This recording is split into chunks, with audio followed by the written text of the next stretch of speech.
आपको सुनकर हैरानी होगी कि ग्लोबली 2023 में लोगों ने ब्यूटी प्रोडक्ट्स पर $560 बिलियन खर्च किए, जबकि न्यूट्रिशनल फूड और न्यूट्रिशनल ड्रिंक्स पर सिर्फ $105 बिलियन। यानी लोग अपनी सेहत से ज़्यादा दिखावे को प्रायोरिटी दे रहे हैं। वहीं भारत में एक तरफ मेल न्यूट्रिशन के हाई रेट्स हैं और दूसरी तरफ ब्यूटी मार्केट तेजी से ग्रो कर रही है, जो इकोनॉमिक डिस्पैरिटी को भी हाईलाइट करता है। और इतने बड़े मार्केट डिफरेंस के लिए कुछ चीज़ों को रिस्पॉन्सिबल माना जा सकता है। जैसे ब्यूटी प्रोडक्ट्स का असर तुरंत दिखता है, जिससे ग्लोइंग स्किन और स्मूथ हेयर जैसी चीज़ें जल्दी नजर आती हैं, जबकि न्यूट्रिशन के फायदे धीरे धीरे लेकिन लंबे समय तक रहते हैं। इसी कारण स्किन केयर और कॉस्मेटिक्स इंडस्ट्री सेलिब्रिटीज, इन्फ्लुएंसर्स और एग्रेसिव मार्केटिंग की वजह से तेजी से आगे बढ़ रही है, जबकि न्यूट्रिशन इंडस्ट्री अभी भी साइंटिफिक अवेयरनेस और लॉन्ग टर्म हेल्थ बेनिफिट पर फोकस्ड है, जो शायद इतने अट्रैक्टिव नहीं लगते। साथ ही ब्यूटी प्रोडक्ट से तुरंत कॉन्फिडेंस बूस्ट होता है और बेहतर सोशल अपीयरेंस मिलता है, जिससे लोग स्किन केयर और मेकअप को लग्जरी और सेल्फ केयर का हिस्सा मानते हैं। और यदि हम सारे स्किन केयर प्रोडक्ट्स की बात करें तो उसमें अकेले सीरम मार्केट ने 2024 में $114 मिलियन का रेवेन्यू जनरेट किया, जो 2030 तक $175 मिलियन तक पहुंचने की उम्मीद है, जिसमें सबसे ज्यादा डिमांड एंटी एजिंग और स्किन ब्राइटनिंग सीरम्स की है। लेकिन क्या ये प्रोडक्ट्स इतने इफेक्टिव हैं कि हम न्यूट्रिशन और ओवरऑल हेल्थ को इग्नोर कर सिर्फ टॉपिकल सोल्यूशन पर डिपेंड रहें? तो चलिए आज के इस वीडियो में हम skin care products, specially face serums के रियल इम्पैक्ट को समझेंगे और डिस्कस करेंगे कि कैसे स्किन केयर प्रोडक्ट्स से मैक्सिमम बेनिफिट लिया जा सकता है।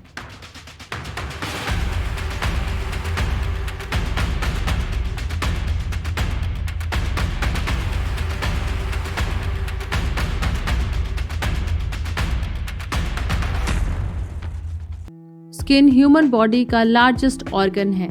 एनिमल स्किन 3 लेयर से बनी होती है: एपिडर्मिस, डर्मिस, हाइपोडर्मिस या सबक्यूटेनियस टिश्यूज, जो स्किन फिजियोलॉजी को बनाए रखने के लिए इम्पोर्टेंट है। एपिडर्मिस यानी आउटर लेयर, ये 5 सब लेयर्स की बनी होती है और हर लेयर का स्पेसिफिक काम होता है। जैसे स्ट्रेटम कॉर्नियम, जो डेड स्किन सेल्स की आउटर प्रोटेक्टिव लेयर है। स्ट्रेटम ल्यूसिडम, जो सिर्फ थिक स्किन जैसे पाम या सोल में पाया जाता है। स्ट्रेटम ग्रैनुलोसम, जो स्किन को वाटरप्रूफ बनाता है। स्ट्रेटम स्पिनोसम, जो स्किन को स्ट्रेंथ और फ्लेक्सिबिलिटी देता है। और स्ट्रेटम बेसिल, जहां नई स्किन बनती है। ये पूरा प्रोसेस स्किन को कंटिन्यूअसली प्रोटेक्ट और रिन्यू करता रहता है। दूसरा है डर्मिस, जो मिडिल लेयर होती है।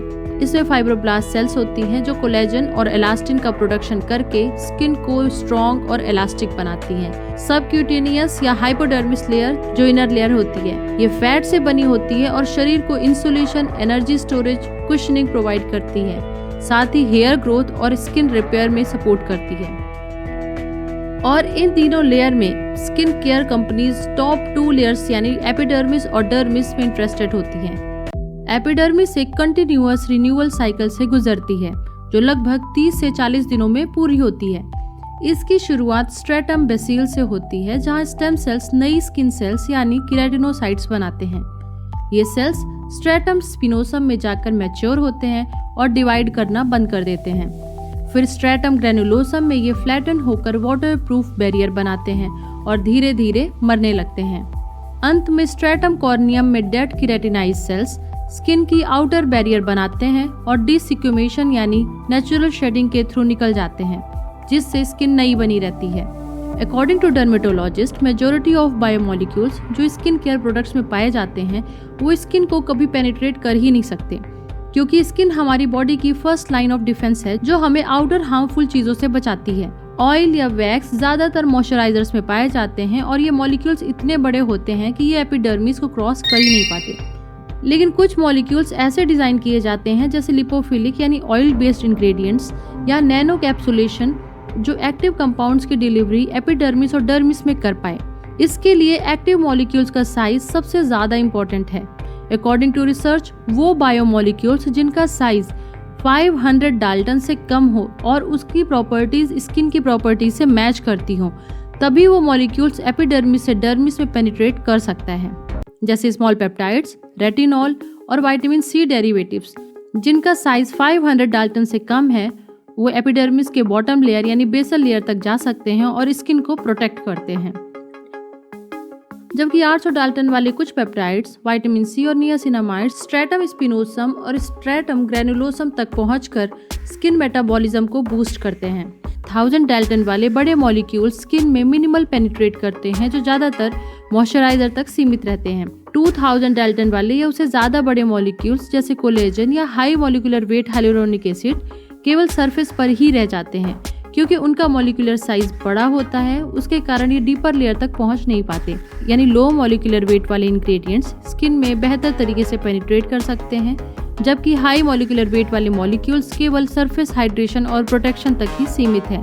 इसलिए जब भी कोई स्किन केयर प्रोडक्ट खरीदें उसका लेबल जरूर चेक करें। इससे आपको उसकी इफेक्टिवनेस और फॉर्मूला समझने में मदद मिलेगी कि कौन सा प्रोडक्ट आपकी स्किन के लिए लॉन्ग टर्म और शॉर्ट टर्म के लिए फायदेमंद है। इससे आप उसे सही और कॉस्ट इफेक्टिव तरीके से यूज कर पाएंगे। स्किन केयर फील्ड साइंस और मार्केटिंग के बीच में फंसा हुआ है। आज भी ये पूरी तरह से नोन नहीं है कि स्किन केयर के लिए कौन सा प्रोडक्ट कितने इफेक्टिव हैं, स्किन की कितनी लेयर तक जाते हैं या फिर उनके पोटेंशियल रिस्क क्या हैं।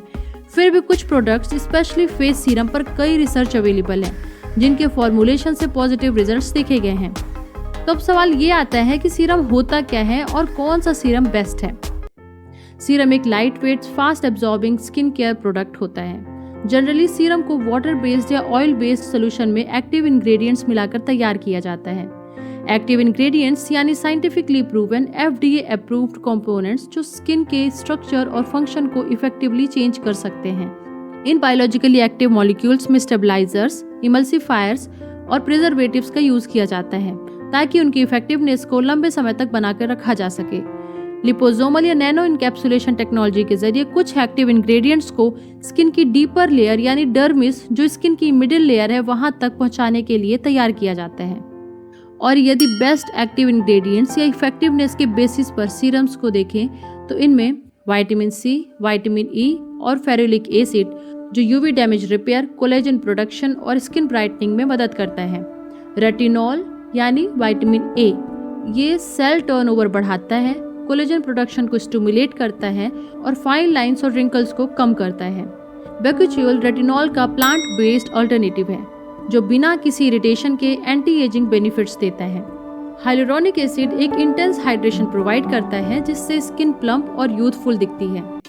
सीरम्स की कॉस्ट की बात करें तो सीरम में एक्टिव इंग्रेडिएंट्स और हाई कॉन्सेंट्रेशन होने की वजह से इसका कॉस्ट भी बहुत ज़्यादा होता है, लेकिन कुछ आसान टिप्स एंड ट्रिक्स से इसे कॉस्ट इफेक्टिव बनाया जा सकता है। जैसे मल्टीपर्पज प्रोडक्ट्स चुनें जिसमें विटामिन सी, ई, फेरुलिक सीरम एक साथ एंटीऑक्सीडेंट्स, यूवी प्रोटेक्शन और कोलेजन बूस्ट करता है, जिससे अलग अलग सीरम्स खरीदने की जरूरत कम होती है।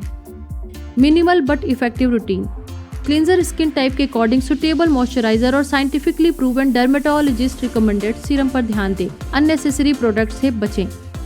DIY और अफोर्डेबल अल्टरनेटिव्स के साथ हाइलुरोनिक एसिड सीरम और नियासिनामाइड सीरम आसानी से तैयार किए जाते हैं और महंगे ब्रांड्स के मुकाबले उतने ही इफेक्टिव होते हैं। Proper storage, vitamin C serum light weight और हीट सेंसिटिव होते हैं जिससे उनकी पोटेंसी कम हो सकती है, इसलिए इन्हें डार्क बॉटल्स और कूल प्लेसेस में स्टोर करें। साथ ही कोई भी सीरम कम मात्रा में ज़्यादा इफेक्टिव होता है क्योंकि स्किन की एब्जॉर्प्शन कैपेसिटी भी लिमिटेड है, इसलिए ज़्यादा लगाने से उसका वेस्टेज होता है और कई बार इरिटेशन भी हो सकता है।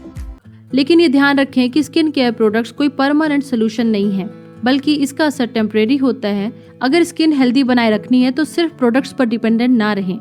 डर्मेटोलॉजिस्ट के अनुसार हेल्दी स्किन के लिए 40 to 50% कॉन्ट्रीब्यूशन सही न्यूट्रिशन का होता है, 30 to 20% एक्सरसाइज का होता है और केवल 10 to 20% स्किन केयर प्रोडक्ट्स का कॉन्ट्रीब्यूशन होता है।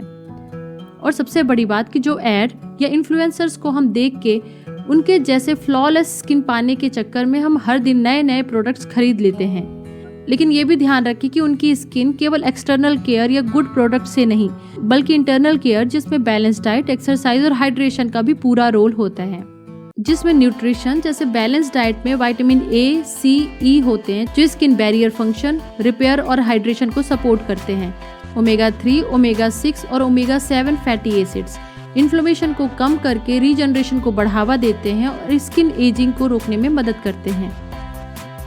एंटीऑक्सीडेंट्स ऑक्सीडेटिव डैमेज को कम करता है, इन्फ्लेमेशन को कंट्रोल करके कोलेजन डिग्रेडेशन को रोककर स्किन एजिंग को स्लो करता है। कोलेजन, पॉलीफिनॉल्स, पॉलीसैकेराइड्स, विटामिन्स और फैटी एसिड स्किन हेल्थ और एंटी एजिंग में इंपॉर्टेंट रोल प्ले करते हैं।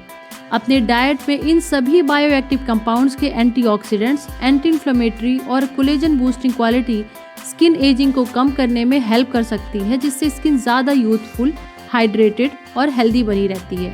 केवल स्किन केयर प्रोडक्ट्स पर डिपेंडेंट रहना सफिशिएंट नहीं है, क्योंकि ये केवल आउटर लेयर पर काम करते हैं और उनका इफेक्ट स्किन रिन्यूअल साइकिल तक ही लिमिटेड रहता है। बिना हेल्दी लाइफस्टाइल के महंगे प्रोडक्ट्स का यूज भी लॉन्ग टर्म रिजल्ट नहीं देता है। डर्मेटोलॉजिस्ट का मानना है कि अगर आपकी बॉडी हेल्दी है तो आपकी स्किन भी नेचुरली ग्लो करेगी। जितना कम अननेसेसरी प्रोडक्ट्स का यूज करेंगे उतना ही आपकी स्किन के लिए बेहतर होगा। इसलिए सही स्किन केयर का मतलब महंगे प्रोडक्ट्स पर खर्च करने की बजाय अपने डाइट, एक्सरसाइज, हाइड्रेशन और माइंडफुल प्रैक्टिसेस को सुधारने में ध्यान दें। ये ना केवल आपकी स्किन बल्कि पूरे शरीर को अंदर और बाहर से सुंदर बनाएगा और लॉन्ग टर्म बेनिफिट देगा।